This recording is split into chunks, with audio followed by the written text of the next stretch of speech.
sitting on stage, I travel a lot and I speak at events a lot, and I have a tradition to show my wife that I'm really at my work. So I'm going to make a video of only waving people, guys. So can you wave to my wife? Yeah. Hello. Thank you. So that's a little bit my tradition. So, Janneke, can you tell me a little bit about when you started and how you started? Because that's also a nice story. This company in 2008, after having dinner with my co-founder, and we said, okay, we have the same idea, let's start. And so we did. And then we started as a consultancy company, and then thought, okay, this doesn't scale, so let's build tech, and now we have a big platform. Okay, because there's also ins and outs of tech acquisition. When was your company acquired? End of 2012. Okay.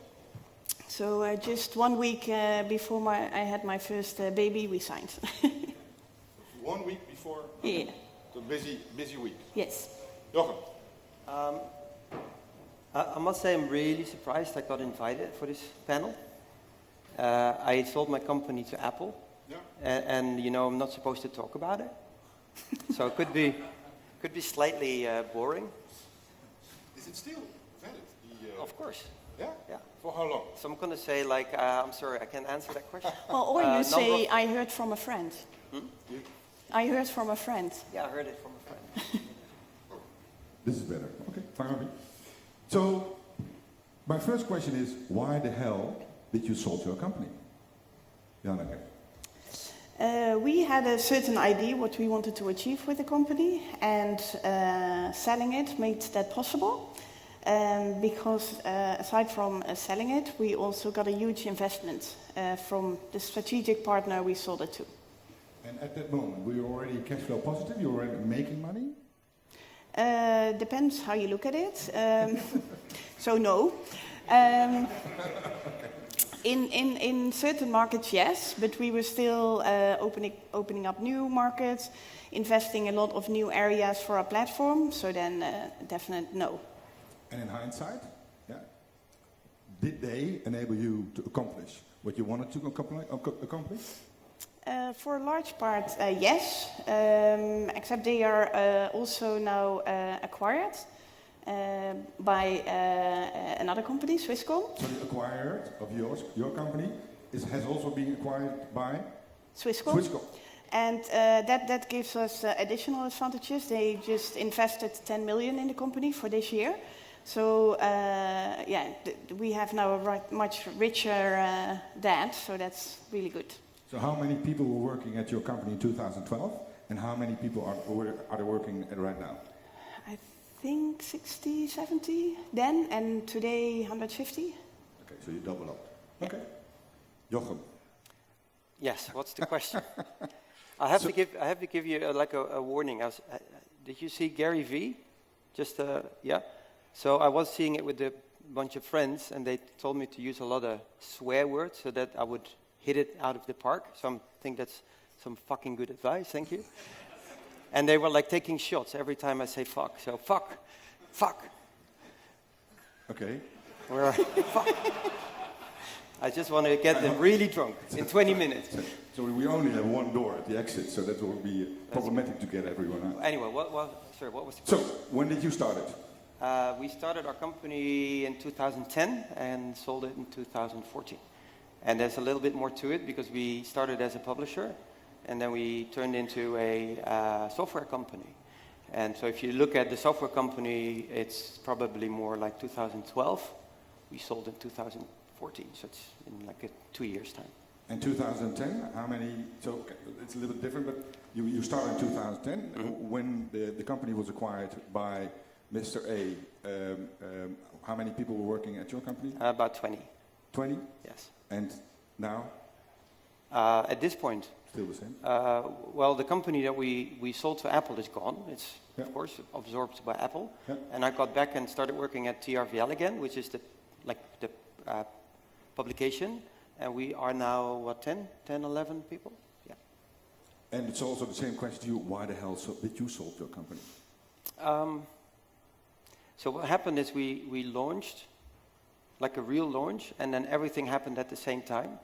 And meaning we got calls from the VCs, we got other companies calling us. We were already in like conversations, so to speak, with Apple, and they became interested in what we were doing. And so we had like a portfolio of options to choose from. And I think for our product, it was a very natural choice to, it's like the software we created already was part of the iOS. In a way, it communicated directly with iOS. So for Apple to buy us actually seemed like a very natural thing. Because it was already sort of integrated in there. It's there, like we were little Apple, if you like. We all the logic that they apply was part of our company as well. Okay. Yeah. And I mean, if I sold it to Google, I think half the team would have stayed in the Netherlands. And now, how many people of the original team are still working at it, at the project? Well, the team moved there, except for 2 guys that just became father. So they had like literally like month-old babies, and they didn't want to move. I think everybody's still there except for me and Tom, and maybe Douwe. So most of them are still there. And in hindsight, best decision of your life? I'm very happy with it. Yes, not the best of my life, but it seems like a very good thing to do.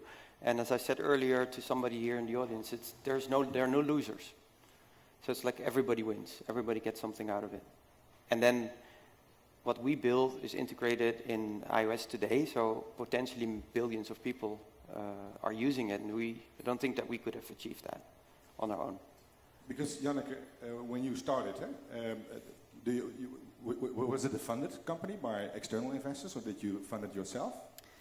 The first 3 years we funded ourselves and with an angel, so no salary, all your savings in the company and an angel, and then we got VC funding. Okay. And was it a heavy discussion with the VC, or was the VC pushing you to do this, or was No, not at all. But it just made a lot of sense, and like you said, sometimes it's just a good choice to make, and there's no losers. So no, the VC was also happy, but didn't push us at all. But they were only in for a year, so there was no reason for them to push, just to applaud. Because I heard the original story, you were already with them in touch, I think 2 years prior to the deal? You met them somewhere? Yeah. At a conference, and we actually didn't plan to go there. It was a last-minute decision to go, and then in the end, we met them there, and then they were our acquirers. So yeah, it can be really small things that decide how your future looks. Yeah. Jochem, in your case? Yeah. Did you also fund it yourself? Did you have external investors? I funded it for the first year myself. Yeah. Which was about, I would say, like maybe 50, 60K. So it's like we really did the startup thing. We bootstrapped, yeah. Then we got like a first seed investor who was a friend, I know. Then we got our angel round, and I think that we've been extremely lucky that our angels actually turned out to be like super angels. So and I've been in Silicon Valley 25 times before actually ending up living there. And partly because to talk to the VCs over there, some on the East Coast as well, just to kind of really see if we could get that rocket fuel that people talk about. But as I said, I think it's extremely important, at least to us, it was extremely important that we didn't actually get the VC money in. I think it would have been more difficult. And it's a pyramid game, really, because they try to get the valuation up, try to get other VCs in. And you basically talk to bankers, so you don't really want to. It's not good for your karma. Well, not many. Sorry for the. It must be like VCs in here, guys. You're like the banks of like 10 years ago, really. So not many people know that the vast majority of companies are not being funded by VCs, and also a lot of exits are being done to corporates like you. And I see a lot of startups pursuing VC money, but I think it's a higher chance to look for deals like this.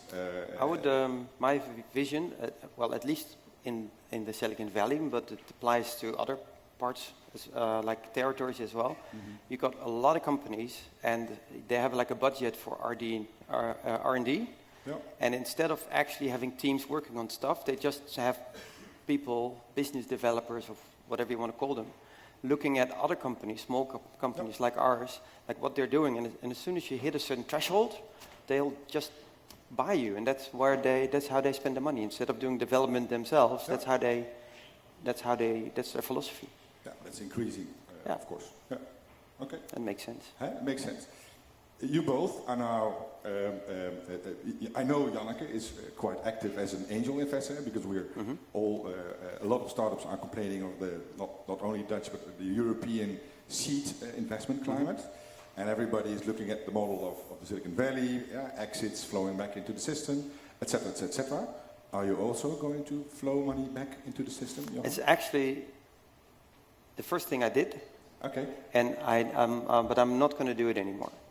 And it's like I came back and I thought I'm going to be an investor and I'm going to be like a mentor and I'm going to do all that type of stuff. And I'm still doing it. I'm not stopping it. But I just noticed that now I've got my company. I've got a very good idea, like really excited about what we're working on. And I just don't want to lose my focus. So I feel like I don't have the focus to do all the other things. Maybe when I like retire, I will probably, have some fun with it. Come on. No, but that's my point. I feel like as soon as I started investing, I felt like an old man, almost, like giving advice to that's something the younger generation. Yeah. Very recognizable. Yeah. Janneke, are you do you call yourself an active angel investor? Yes, but I also limit the amount of investment because I still have a company to run, and it takes a lot of time. Especially if things are not going that well, and that also can happen when you invest.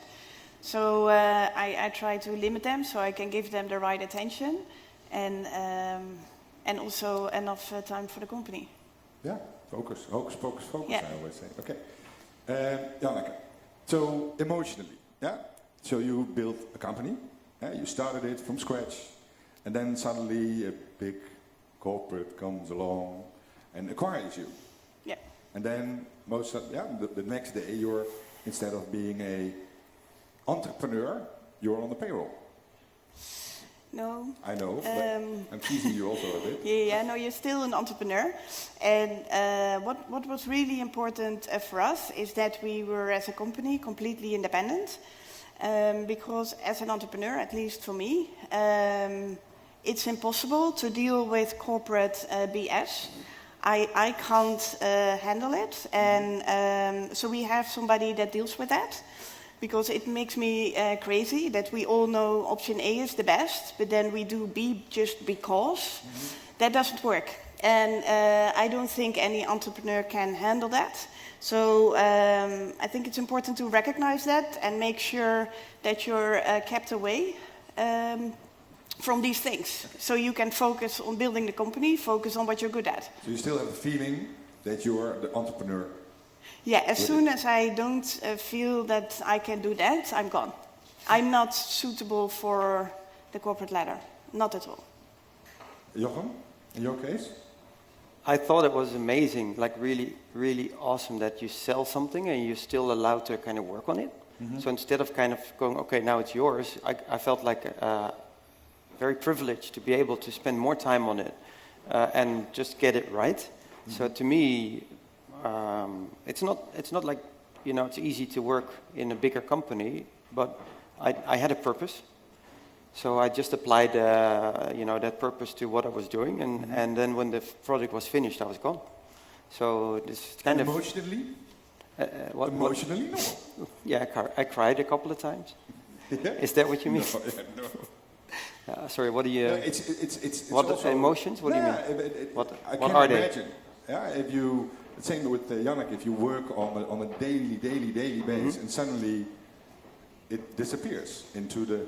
It wasn't suddenly, and I think as I said earlier, there were so many winners. Like I think everybody was happy about what happened, and then Apple was happy, and we did struggle a little bit getting our like hitting that groove again with a new company, and you move to the other end of the world and so on. But ultimately, that's just small details in a bigger scheme. Okay. Yeah. Biggest tip you can give right now to the people who are looking for ways of funding the company or ways of selling the company. What's your biggest tip, Janneke? Well, I think there's two things really important. First, that you really network with potential VCs and potential acquirers before you actually want to go there. But second, that you really carefully think when you do it, what your life will be like and how you can make sure it's still fun if you stay on board. So, for example, we still had a percentage of our company, and we said as long as that's the case, we want to have the maturity of the power, because if it's still our company, we want to make the decisions. In a big corporate, those things go differently. They are much slower. And so we had clauses in our contract where if they interfere too much, they had to pay huge fines. So, for example, if they wanted to add somebody at least C-level, it would cost them 12 million. And that will keep them from doing that. So you can focus on building the company.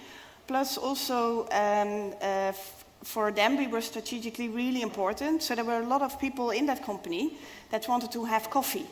And before you know it, you're just drinking coffee. So in a quite polite way, although Dutch polite, so not so polite, we told them, unless you can share with us how your visit is going to increase our revenue, we're not having it, because we're not a holiday destination. We're still building the company. We are really busy. So please spend your time somewhere else. And I think that is really, those things are really important, that you make sure that all these things are arranged. And unless you sell and you leave, then that's all fine. So keeping the entrepreneurial spirit alive. That's, yeah, because you are an entrepreneur, and otherwise you will become deeply unhappy, I think. Yeah, and you are in charge of that process if you negotiate that properly during the...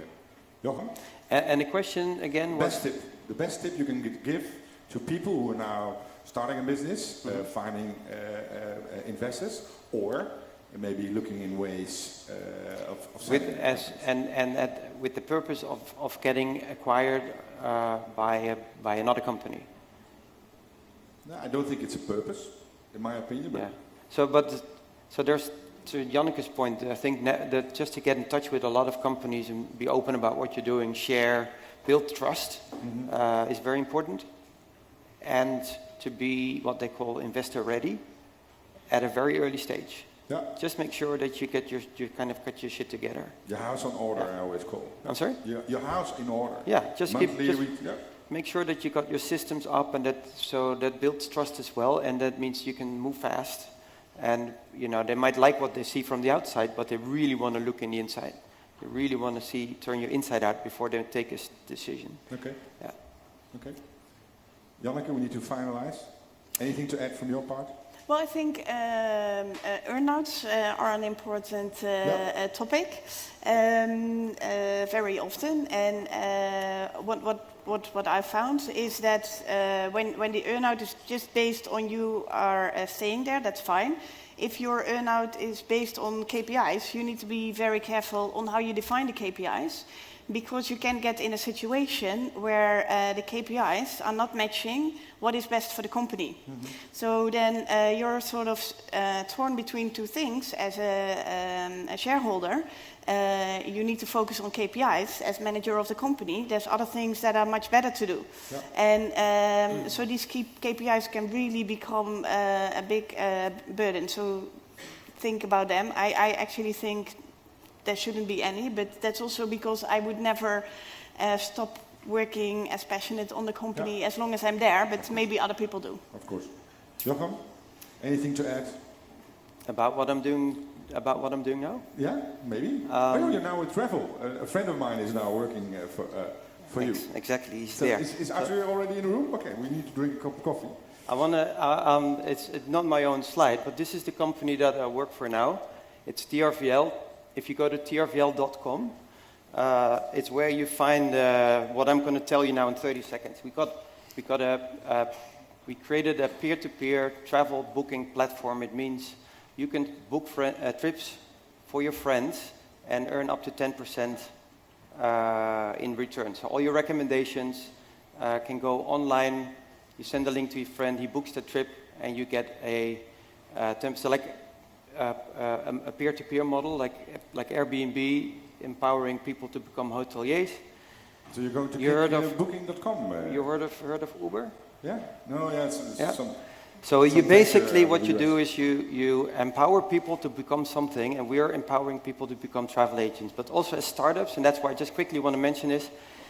If you travel a lot, you should use the system. It's still in beta, but please sign up, and we make a promise that people signing up today, or like the 2 days that we're here, will get first access. Okay.